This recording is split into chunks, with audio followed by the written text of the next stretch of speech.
45 years, 0 name changes, new offices, more staff, improved technology to better serve you. Education, services, investments. Think real estate, think Marshall Reddick. Brokerage, property management, private lending, creating financial independence through real estate since 1979.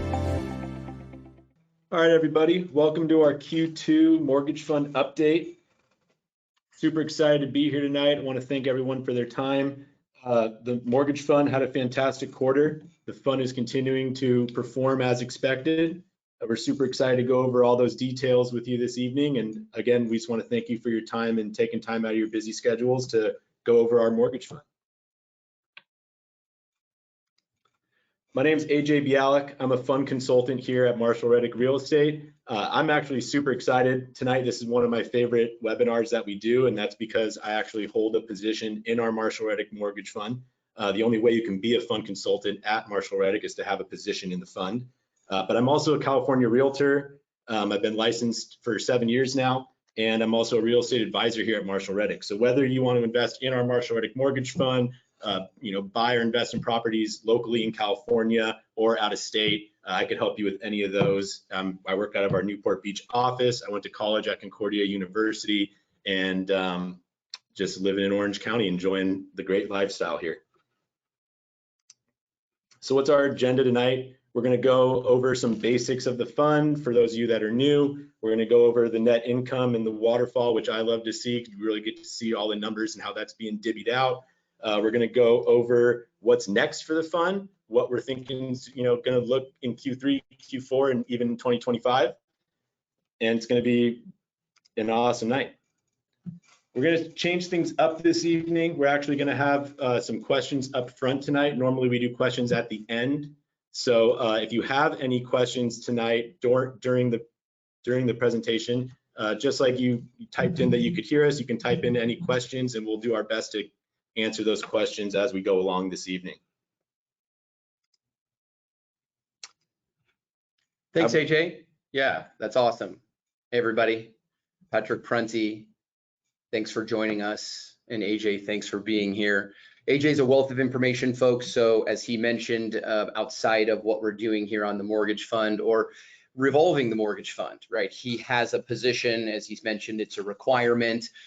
We like to have it that way. I mean, how can you talk to your clients about something that you're not invested in? It's something that I firmly believe in when it even comes to the traditional style investments, stocks, bonds, and mutual funds. You think about the idea of my financial advisor, and my financial advisor wants to put me in all these different things. And one of the questions I always want to ask him is, are you invested in those things? And so, I personally have a big position. AJ does as well. So he's a wealth of information. So take him up on the opportunity to have a consultation. He's in the Newport office like I am. So anybody that's local here is always welcome to come down. Alternatively, if you're not local or you prefer to do something over Zoom or just a telephone call, we're always just at telephone, email, or whatnot away. Outside of that, again, super professional when it comes to real estate. So whether you want to do something here locally, buy, sell, exchange, whatever you need to do, or it's something in one of our out-of-state markets, he's sort of the quarterback that can lead you down the right path. So as he mentioned, we're going to do things slightly differently. A lot of times we have frequently asked questions at the end. We're going to start with a few. Yeah, thank you, Pat, for all of that. We do have some basic questions here that we're going to start off with. And the first one is, what is the Marshall Reddick Mortgage Fund? Yeah, no, it's kind of interesting, right? It's like, what actually is it? Some folks are really unclear. So this might be review for some of you, but nonetheless, it's always good to have a clear picture. So in essence, this is a debt fund, and we take capital from accredited investors. That's you guys and us, and we lend it out to real estate professionals. Right? These are folks that are really good at what they do. Oftentimes it's a local brokerage, it's a local property management company, it's a we buy houses for cash type company. Just know that we're not lending to weekend warriors, we're lending to those professionals with great experience in this space. We're strictly first lien position, right? And we always are secured against residential real estate. If you know anything about Marshall Reddick, you know that it's all residential. Now, multi-family property above 4 units, that's okay, but we're not doing anything like medical, office, industrial, etc. And you'll see as we move along here, and if you know anything about my outlook as a money manager, it's really how much I love lending against single family homes, which are the most easily tradable asset. We're always looking as equity lenders for a favorable loan to value, and we're always in a non-owner occupied scenario. As far as the accredited investors, right, they contribute capital, and in exchange for their contribution or their investment, they receive a quarterly earnings distribution, plain and simple, right? You're making an investment, you're looking for ROI. The distribution is based on preferred rate of return as well as a profit share. So know that there are 2 elements to our return. It's a preferred rate. That's not a guarantee, but it's as close to a guarantee as possible. As you're going to see, we're in our 19th operational quarter now in the 3rd quarter of 2024, and we've not once come close to missing our preferred return. We've been well above that with an element of profit share in every quarter since inception. The target return net to investors, so that's net of expenses, right? Because there are some operational expenses, including our management fee. Certainly, Marshall Reddick, as the manager of this fund, it houses and employs a lot of staff. That includes me, that includes AJ, it includes all of our offices and all of those things. And you need that staff to manage the affairs of the fund.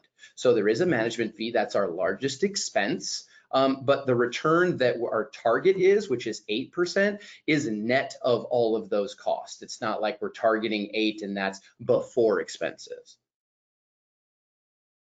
So Pat, another question that we get all the time is, what is an accredited investor? Totally.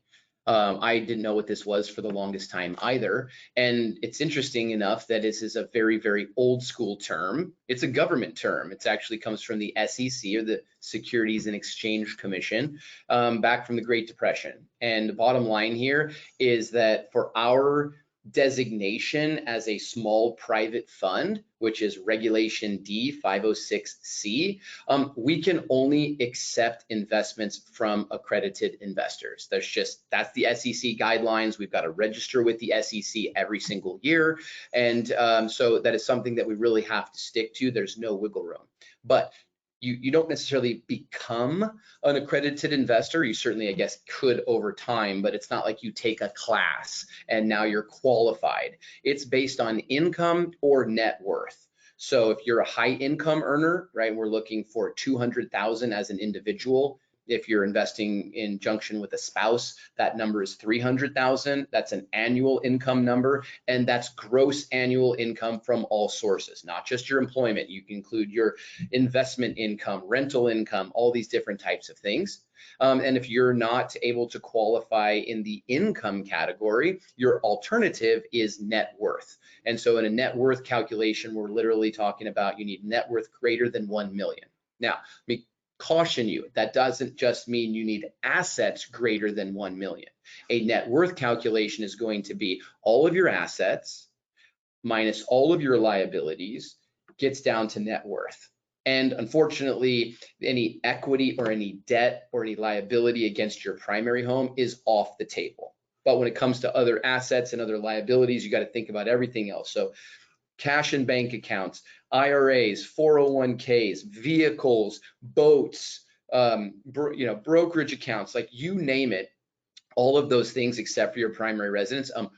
Equity in rental property, not primary though.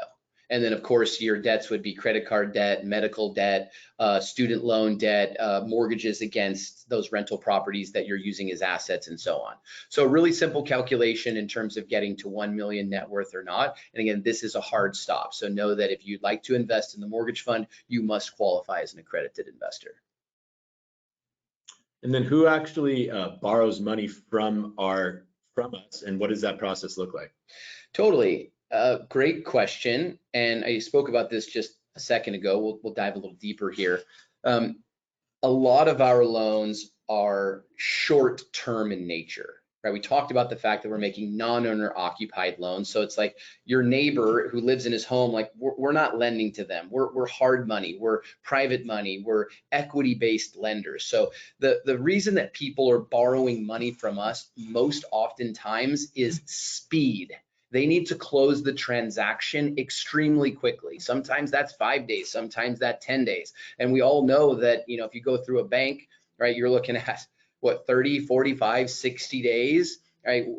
Bank can't even take your application in 5 or 10 days. And we're going through the whole process of application, underwriting, title work, loan docs, insurance, funded, done in oftentimes 5 to 10 days. And that stems from the facts that we're dealing with those real estate professionals as the borrowers. And those folks are extremely good at what they do. Bird dogging, if you've heard that term, direct mail, like all these ways of finding off-market properties at stellar deals. An example that I'm finding oftentimes right now, we're having, and it's sorry to say, and it's part of life, there's a lot of death in the family, right? Grandma, grandpa, mom, dad getting older, right? They pass, the kids inherit the properties. And oftentimes those kids are uneducated in the real estate field, or they're, you know, 3,000 miles away and live in New York and the property's in California, or vice versa. But those real estate professionals are right there to say, hey kids, I'll buy that home from you. I'll write you a check right now. And oftentimes, you know, if you're a busy professional and you got a family and kids and whatever, like that's an easy way out to just get the cash and not have to go through getting a realtor and fixing up the property and getting the true value of that home, because that's a lot of work. So again, those flippers, those home builders, a lot of folks using self-directed retirement accounts, Marshall Reddick clients with unique situations. So these are the types of people, these real estate professionals, and this is around the country. Certainly our lending operation is here in Orange County, but as you know, and you can see from the resources we have available on our website, we're lending mostly outside of the state of California. And I think that's a function of the fact that our fund is still currently a little small, and obviously loan amounts in California would be extremely high, and therefore like they would have an overwhelmingly large percentage or portion of the fund. So we really love the Midwest, we love the South, and obviously, of course, we've got offices in Texas and in Tennessee and Florida. So those are some of our largest markets. And then this is probably the most common question I get as a fund consultant and talking to a lot of our investors is, you know, right now my bank's paying 5% in a CD. How does MRMF, Marshall Reddick Mortgage Fund, compare to that CD? Well, remember, your bank's not going to continue to pay you 5% forever. Sort of starting to see some of those yields maybe come down now. But I find that a lot of folks, and a CD paying 5% is a fabulous investment. I'm not trying to say that's not the case, but a lot of folks are really thinking that the CD is the way to go for two primary reasons. It's going to be safety and liquidity, right? Because they're thinking safety, they're thinking I've got FDIC insurance on there. That's okay, and yes, that's true. If we had a catastrophic event in this country, banking wise, the FDIC would not have anywhere remotely close enough to cover all the accounts that are insured by the FDIC. So don't take that the wrong way, but I don't consider a FDIC insurance as safe as some maybe consider it. I'm a hard asset guy. Right? So while you might consider your bank as equal as that, me owning a piece of real estate and say in Orange County or in Texas or in wherever, I'm always going to have that property, right? And so that's something to consider, hard assets versus not when you're thinking about the bank CD. Liquidity certainly is absolutely a good reason, but of course it's contingent on term. There are CDs of all shapes and sizes, but I find those that actually pay the highest are going to be a little bit longer in term, maybe 6 months, maybe a year. I don't know, it depends on what your banking relationship is and how much money you have with the bank. But then in the grand scheme of things, especially today, given what yields are, the yield of the bank CD is pretty low. Now, yield is contingent upon risk. It always should be. So, you know, the higher the yield, you're probably taking on higher risk, and the lower the yield, you're probably taking on lower risk. So it depends on your risk appetite. And the mortgage fund, when I get to that here, we're sort of in the middle in a lot of capacities, because there's certainly much higher yields out there than what we target, but not for the risk versus reward appetite. I think we and our fund, right, given our secured, non-owner occupied first lien position and never been over 65% loan to value, is equal to the risk when it comes to a bank CD. Some folks might disagree with me, but I firmly believe that. When it comes to liquidity, we're not quite as liquid as that bank CD, but we're pretty close. And we're going to talk a little bit throughout this about our liquidity policy. And again, our yields in the middle. So I'd like to think, and I'd like to explain that I believe that the mortgage fund is very, very close in terms of safety and liquidity to a bank CD. It's just, it pays double. And you're going to see that in our operating history, and we expect those returns to continue. We're just laser focused on one thing, and it's the one thing that we do really, really well. Talking about the consistency in what we've done, I've got this metric, this visual for everybody to see. And so this represents since inception. There's 18 quarters here on the screen. Down towards the bottom, you'll see there's 3 columns. There's earnings, partners, and management. And there's, of course, the bar graphs.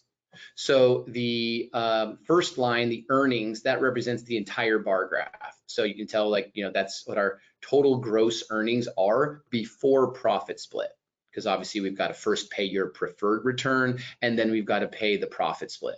And the other end of the profit split is how Marshall Reddick makes money as the manager of this fund. So we can show what each of the capital partners or each of the parties involved in the fund, what they're getting out of our gross earnings.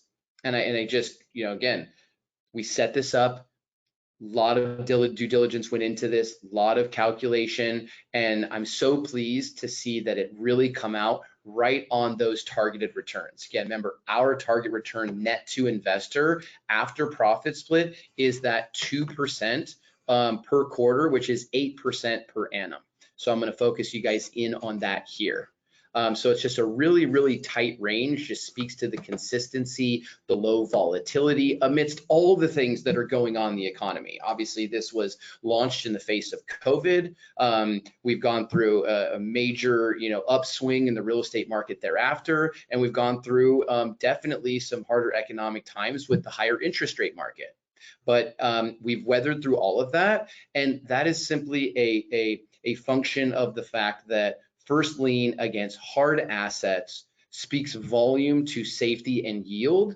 And it also couple that up with the experience that we have here as a team at Marshall Reddick, right? We've been in this lending space for nearly 15 years. Lots of people are making lots of money in a very safe way with first lien trust deeds or mortgages against residential real estate. So what's new with the fund? Is there anything that are we kind of just staying the course? I know we're laser focused on what we do and we're really good at it, but is there anything new that we're planning on doing? Always something new. That's an exciting part. We're always tinkering. So as you said, laser focused, but I've got some data and I'm excited to share it. We're going to talk about really a focus on shorter term. We've always been a short-term lender, but we've learned a lot over these 18 quarters, and we've learned a lot through the volatile interest rate market, and we learned a lot by watching what happened to Silicon Valley Bank.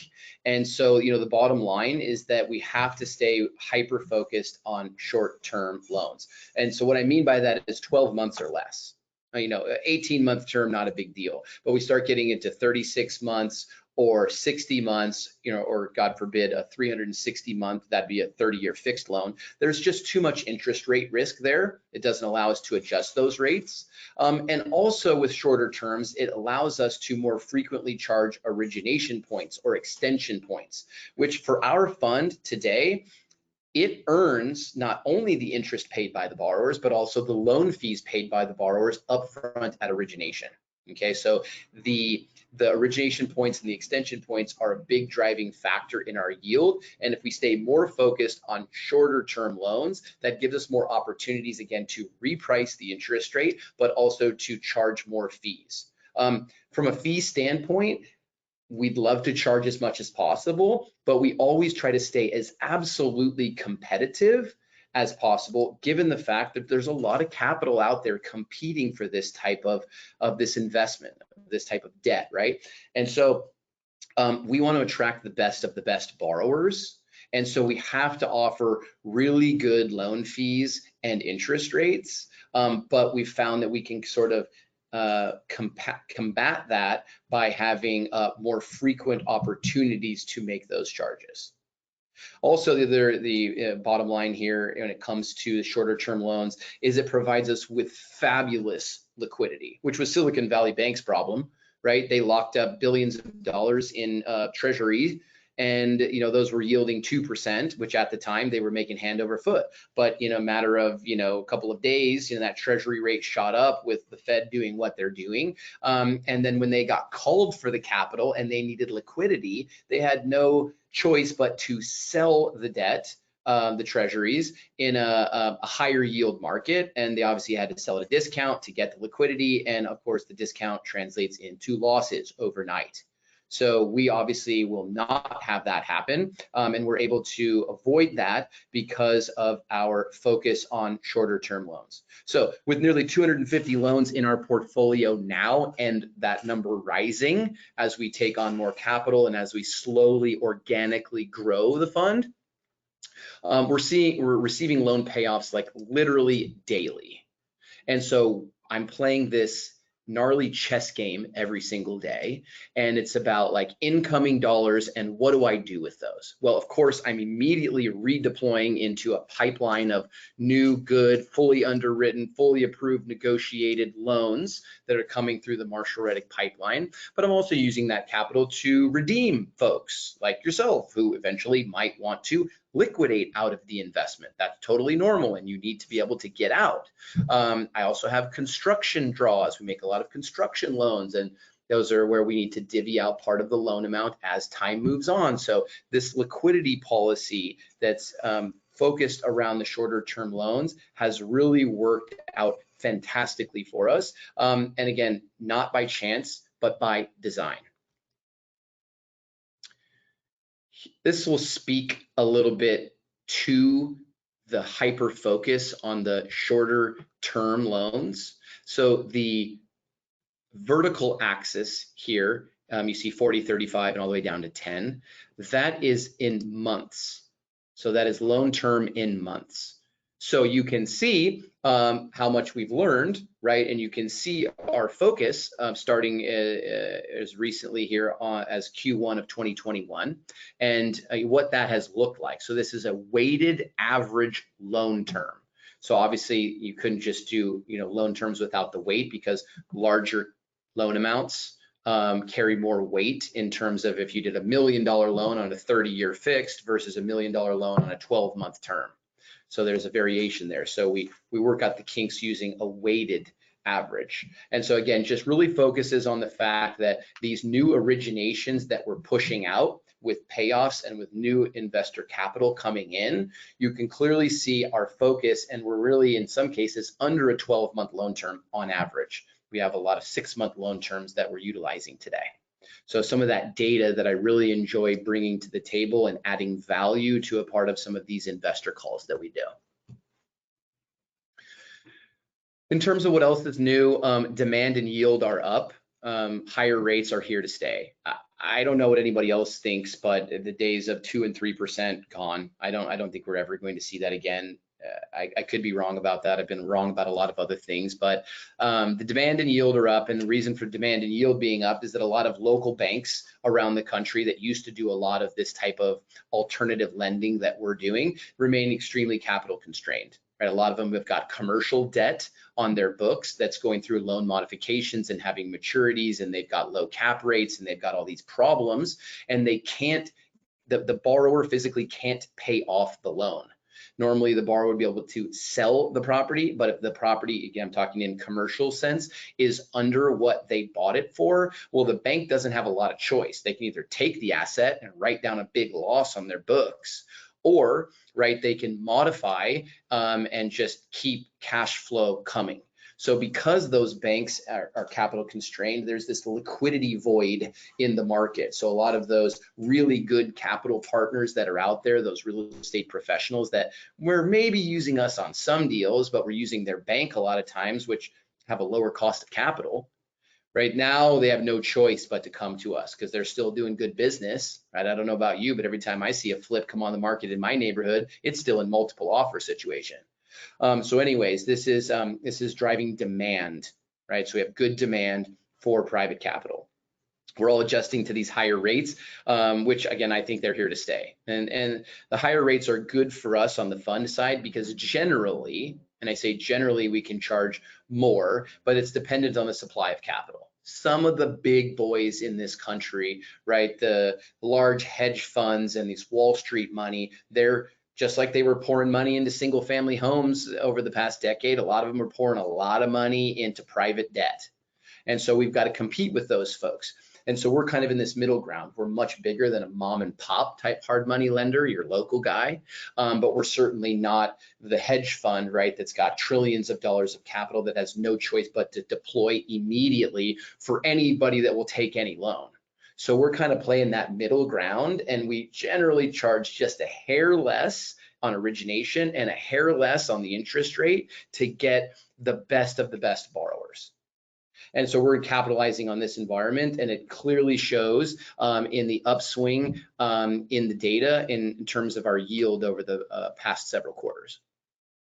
So some of that data to share with you, we're talking about payoff and origination data from Q2 specifically. So we received 37 payoffs, loans previously originated, and that was just about $10 million of capital coming back into the fund. And with that, those 37 loans had a weighted average loan term of almost 18 months. Okay, then they had a weighted average interest rate of 9.69%. With that capital, we were deploying into new loans. 47 new loans originated during Q2 for $14.5 million. And again, our focus on that shorter term, 13.39 months in the weighted average loan term, and the 10.3 on the weighted average interest rate. So in effect here, what we've done is we've taken capital back in, earning 9.69, supplemented it with new incoming investor capital, and pushed back out that capital at almost a point higher or so. Maybe that's 70 basis points or so higher.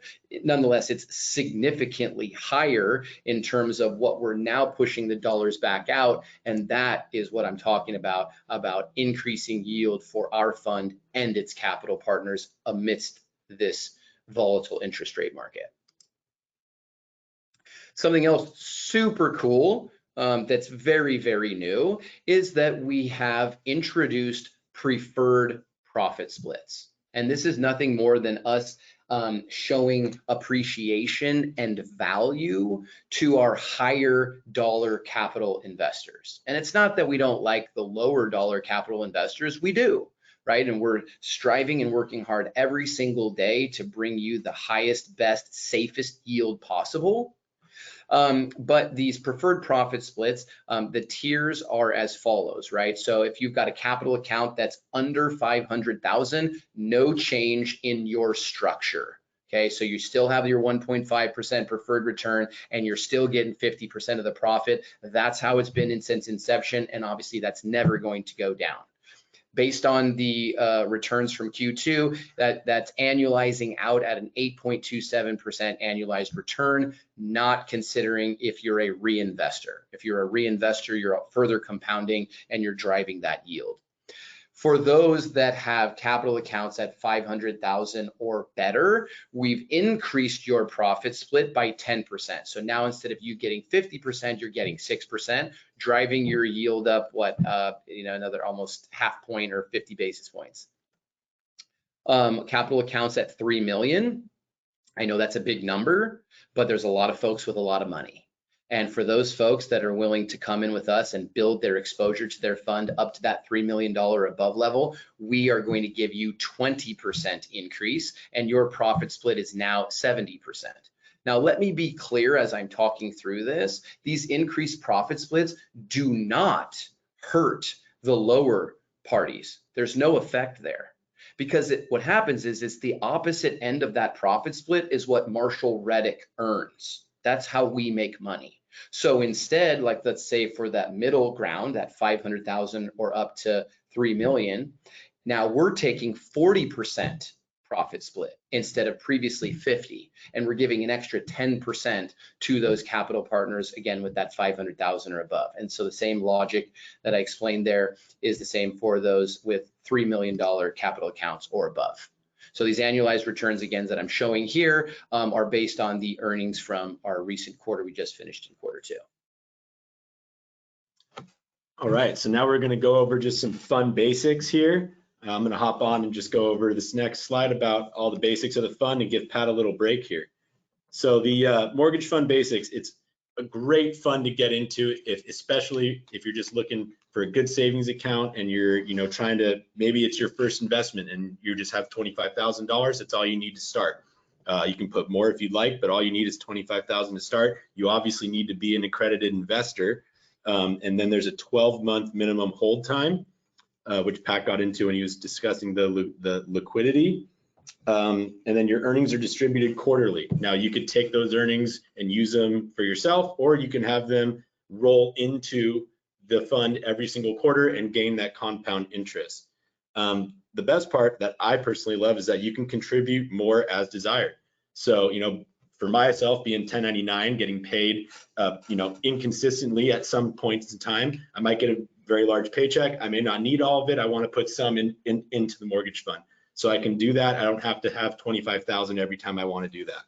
And then you can redeem as desired, as Pat went into, partial or full, 90 days or less. So, I mean, really, it's awesome. It's flexible. And it's just a great way. I use it as my best savings account, and I'm just saving and saving and saving until I find my next property or my next house or whatever it is that I want to buy.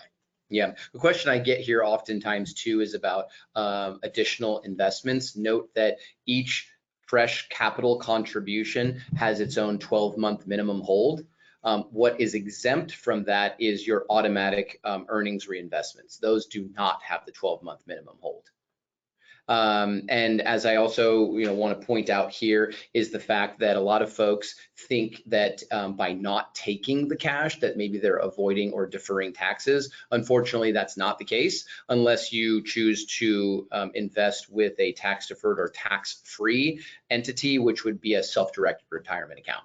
And we certainly have a lot of those investing entities. We've got around 300 capital partners today, and I would say there's around 75 of those and climbing are solo 401k, self-directed IRAs, and so on. So that's certainly something, a vehicle that you can use to invest in this fund.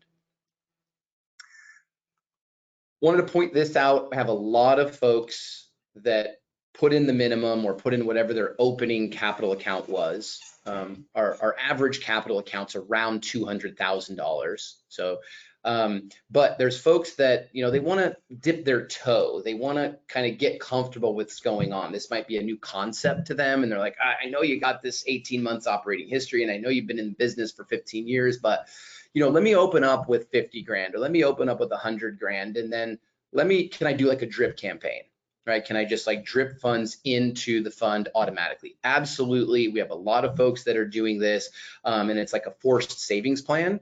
That's something like AJ was just talking about. And you can do it on an automatic basis, or you can just, whenever you feel like it, you can just contribute more dollars. So this little note here is a note that's inside your portal.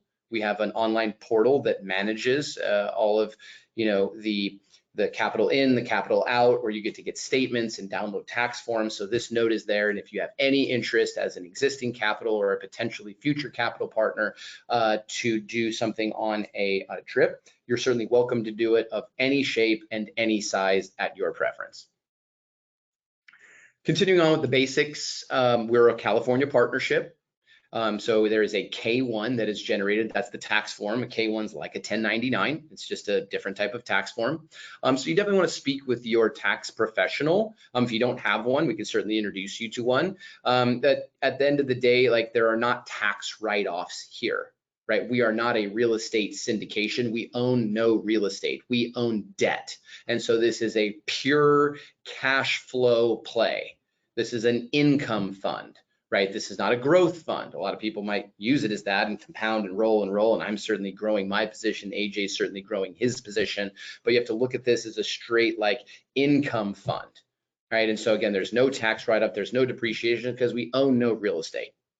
And again, that self-directed retirement account is huge. There is no UBTI, which is unrelated business taxable income. And I'd also like to point out here that we have no leverage on the fund. There are a lot of debt funds out there that have leverage. That is a risk, a big risk to those levered funds, a mixed of volatile interest rate. We are lending pure equity. And so that's one of the reasons that we have no UBTI, there's no leverage, and the reinvestment option is key, right? AJ talked about the fact that we can reinvest dollars automatically like a stock or a mutual fund. And for a self-directed retirement account, that's phenomenally key. You compare that to like taking your retirement account and buying real estate with it. Well, if you buy the real estate, you've got to take the rental income into that self-directed retirement account. And it's like you're getting these micro rent checks or positive cash flow, and it's not enough to like reinvest into something else. So you're oftentimes have dead money, not with mortgage fund, right? You can reinvest with that self-directed retirement account and earn on your earnings. It's gonna so far expand your capital account over a long period of time. We've already mentioned, of course, you need to be an accredited investor. Moving on with the basics, the fund earns loan fees and interest on every loan. Again, all we do is lend money. So every time we make a loan, we get loan fees from the borrower, points, and we then earn interest monthly, again, paid by the borrower. There are no fees to the capital partner who invests in the fund. There's no load fee. There is a management fee that I mentioned, but that's an expense to the fund. Okay, our target in terms of loan fees, 2%, and on target in terms of interest, 10 to 12, which annualizes out at 12 to 14%, which allows us to hit our target net to investor return at 8%. We're currently beating that as we've shown, and we need to earn 12.5% gross on the money. And we'll get to that like in the waterfall, right? But if we're earning 12.5% on all the equity that we have from all of the capital partners, we're able to pay our third-party expenses, our management fee, we're able to pay the preferred return at 6%, and then we're able to pay an element of profit share as we have since inception. So remember, your net to investor return has two elements, your preferred return and then your profit share, which is now based on your capital account either being 50, 60, or 70%. From the manager's side, again, that's Marshall Reddick. There's that 2% per annum management fee that's based on net assets under management. And then we earn the other half of the profit share or the other portion of the profit share. So it's either 50, 40, or 30, depending on your capital account. So continuing forward, as of July 1, which is the start of the new quarter or the end of the second quarter, we had just a little under 58 million. Well, we've had a good little run here in this last month of July, which is the first month of the third quarter. So I think we're going to be well above 60 million at the next quarter turn.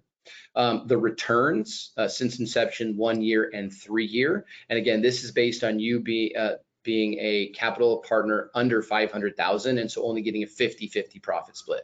Remember, if you have those higher capital accounts, you earn a higher split, so you'd have a higher since inception, 1 year and 3 year.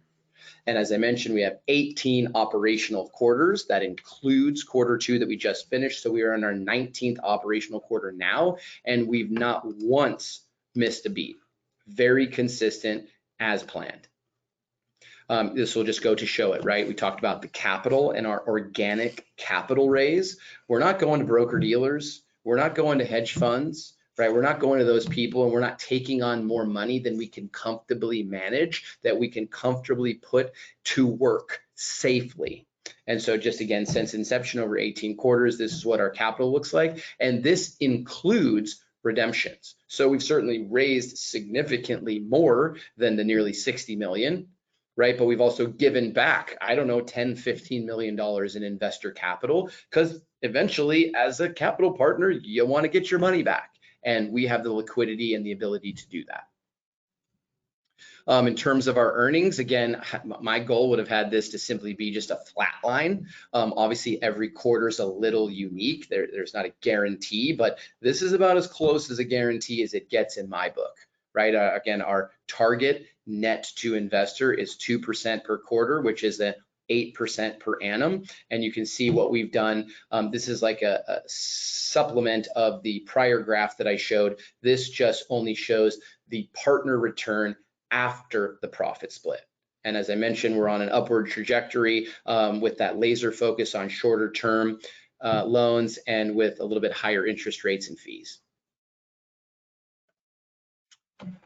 So as always at Marshall Reddick, we're an educational based company. We like to be very transparent and have everything on our website. So if you are looking to get more details, you can go to marshallreddick.com/MRMF and you can download everything about the fund. You can look at our capital and our returns, our historical performance, our investment paperwork. We do have, some paperwork you'd have to sign if you wanted to be an investor in the fund. So we have a sample subscription agreement you could review, and then we can look at our portfolio's holdings, our loan to values, and all of our financials. We have it all up there. So if you have some extra time and you want to dig into all of that, feel free to go check it all out. Absolutely. We just want to stay transparent in what we do, and we do one thing and we do it really well. And so if you're interested in being a capital partner with us, we would love to have you. As we talked about that website, this is just a little screen clip from there to kind of show some of the data that we have. And I was hovering over at the time I took this screen clip, this property types pie graph. So you can see, again, I talked before about my desire and my love for lending against single family homes. So, this is like 75, 80% of the capital that we're investing is secured against the single family home. And again, it's the most easily tradable asset. We're going to have some defaults periodically, folks. We're going to have some problematic loans. We don't have a lot of them, but that's because we have good loan to values. But when we do have them, if God forbid we have to repossess a home, right? We have to foreclose on a home. I want to be able to sell that asset real quick. And if I was lending against 100-unit apartment buildings, guess what? There's a lot less buyers for 100-unit apartment buildings as there is for the single family home on Main Street. So just one of those metrics and one of those things I like to share with you folks, and an example of what is available on that mortgage fund due diligence site that AJ just told us about. Okay, let's get into the numbers, right? The net income and the waterfall.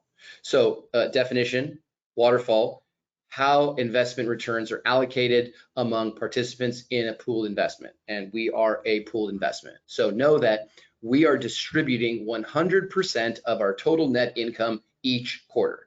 Absolutely, we're doing it. And we allocate it. We obviously put a little bit of earnings into a loan loss reserve to offset any potential future losses. That's totally normal and advisable in a debt fund. And that's also like a requirement for audited financials. Then moving on, of course, then after the allocation of loan loss reserve, we're paying the investors first, right? You got to get 1.5%, which is 1/4 of your 6% preferred return on an annual basis. So you got to get paid first. And then after that, we're waterfalling the profit split to everybody, whether you're 50, 60, or 70 based on your capital account. That is our waterfall. In terms of the transparency and what else is on that website that AJ talked about, we produce an investor letter. Those that are capital partners in the fund, you get the email from me that supplements and gives you your breakdown, but then we publish the investor letter to the public on that site. And we always include the financial statements. So if you want to look at our P&L and you want to look at our balance sheet and you want to try to glean something that's happening quarter over quarter, it's there for you. And if you ever have any questions about it, happy to answer them. This is what that link looks like on the due diligence page, right? So when you're scrolling through that, find this, you click that link, we update it every single quarter, and you're able to grab that investor letter that has the financials. Okay, here is our P&L from the second quarter. Okay, so we had top line revenue, 1.8 million, and we had expenses, operational expenses, including of course our management fee that we've been talking about, just a little bit under 400 grand. So, with a little bit of interest income that we're earning from idle cash in the bank, we, just a little bit under 1.5 million. And so this was our largest net income distribution. That's to be expected because capital is the highest it's ever been. And so really, folks want to understand what this looks like. So if I was to take that 1.46 million and go all the way across every capital partner based on their entry date, their exit date, whatever, that would be 2.635%. That's before profit split. And so that annualizes out at 10.54. So I mentioned before, we got to earn 12.5 gross. Then we've got to earn, or we currently earn 10.54 after expenses. And then we get to our profit split element. So of course, the preferred return and what portion of that is of that 1.4 earnings. Then of course, our profit that we have left to split, this is actually quantifying it in dollars. And then of course, percentage wise, you just take your 2.635 minus your 1.5 preferred return, and you get down to the fact that we have 1.135% of those capital accounts left to split. And then the splits are based on your capital account again. So if you're getting 50% or you're getting 60% or you're getting 70% of that profit after preferred return. So the total then to the capital partner, right? If you're at the tier under 500,000, you're earning that, a little over 8.272. If you're in the middle tier, you're earning that 8.724. And if you're in that high $3 million and above tier, you're approaching you're over 9 and soon to be approaching 10% annualized.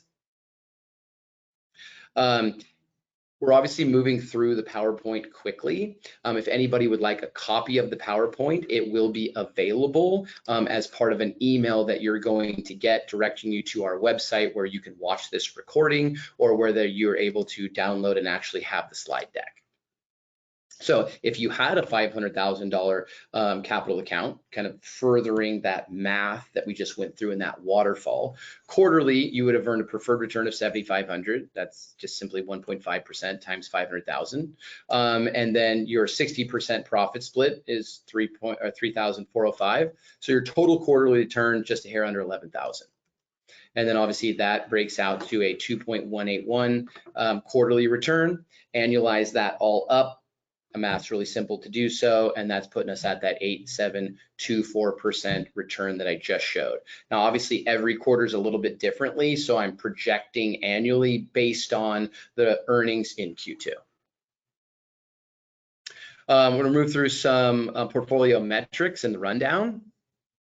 So we're very conscious of diversification. I think that's one of the biggest value adds to our fund, is that we're spread across multiple states. There are a lot of funds that are out there, they're like California only, or a few states only. Like, there could be potential problems with that, with hyper-focused locations geographically.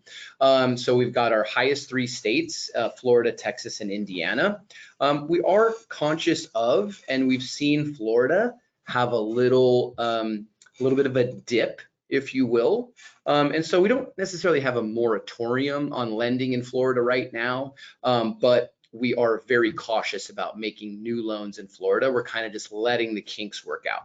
We haven't seen a big drop in values, but it is something that I'm seeing where I'm not seeing that necessarily in Texas, and I'm certainly not seeing that in a lot of the Midwest states, which remain extremely strong. That would be like Indiana, Ohio, Michigan, Tennessee, and so on. We're also very conscious of overweighting the fund in any way possible, right? I don't have any single capital partner that represents more than 10% of the portfolio. I don't have any one borrower that's got more than 10% of our total capital out on loan. I don't have any single loan that represents more than 10% of the capital stack. And that's just good common sense, folks. Right? It keeps the diversity. So if like one loan goes down, 2 loans go down, or we have even a small percentage of them go down, we're so well diversified that it's not going to affect even the yield on the distributions, let alone even coming close to having a risk of not getting the preferred return, or even further losing principal. That's just so far from a thing that could happen, and you're seeing that, right, in the face of all these different things that are happening in the economy and that are happening in the world. And we're just saying extremely uncorrelated and very flat, and what I'd like to say is very unsexy, right? We're just plain Jane. We're just writing checks to capital partners every quarter. Our average loan amount, $285,000. That's something that I really, really like also, because again, you have a fund that's got, you know, a handful or, you know, a couple scores of $1 million loans. Again, 1 or 2 or 3 or 5 of those go sideways, like that could really have an effect on the yield and the liquidity. So we don't mind that lower loan amount. Right? We still like to lend against nice collateral assets, but we're able to do that with this average loan amount, and just giving you kind of the breakdown of where those loan amounts lies.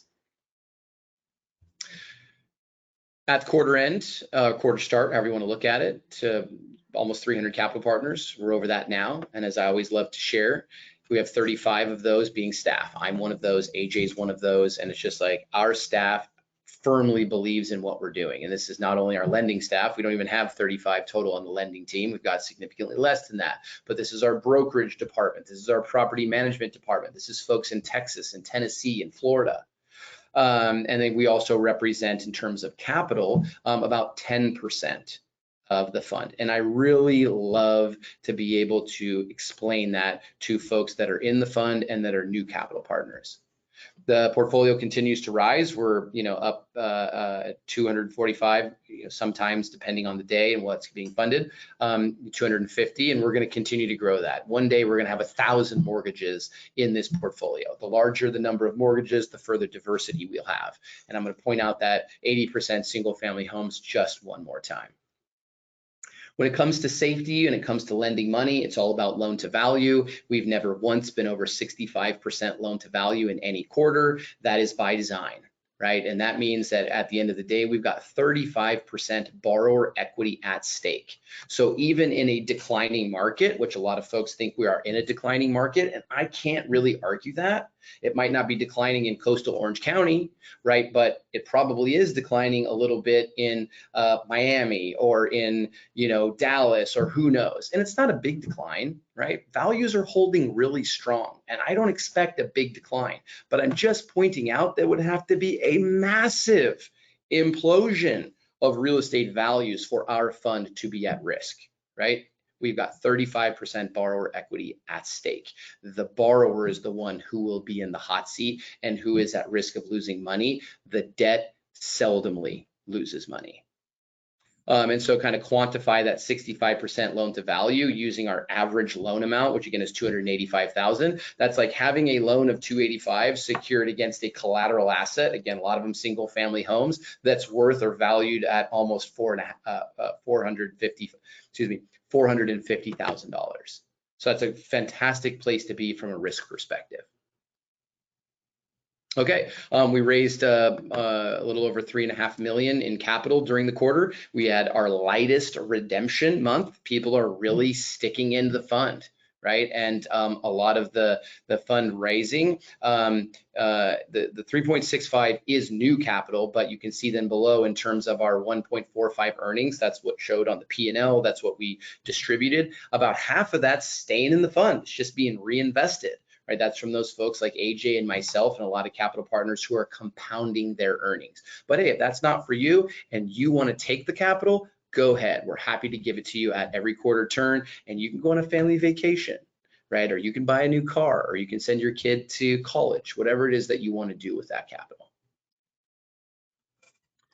All right, so what is next with the fund? I know we went over a lot of new stuff, but what are you seeing as, you know, what's next? How are we looking in Q3, Q4, and even on to 2025? Not a lot of surprise here, right? We're just going to keep doing what we're doing.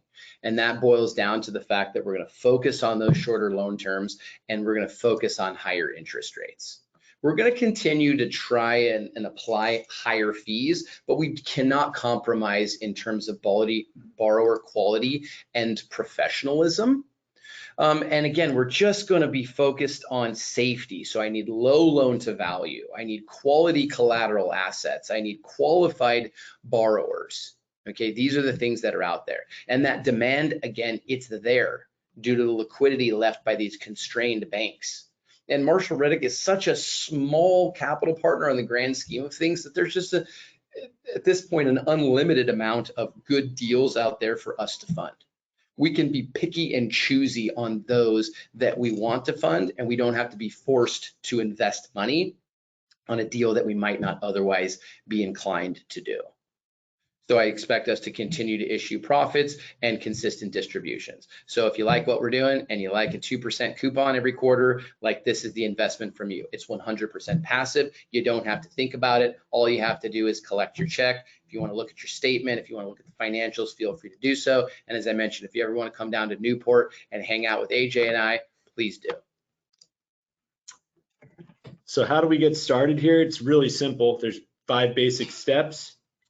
First off, the first step was going to be to have a consultation call with myself, with AJ. I do realize that some of you might already be talking to Vince or Tyler or some other advisors in my office, fund consultants in my office. That's totally fine. We're all on the same team, but we could always start with just a consultation call with me, and then I can get you in touch with that person, or you could reach out to them shortly after.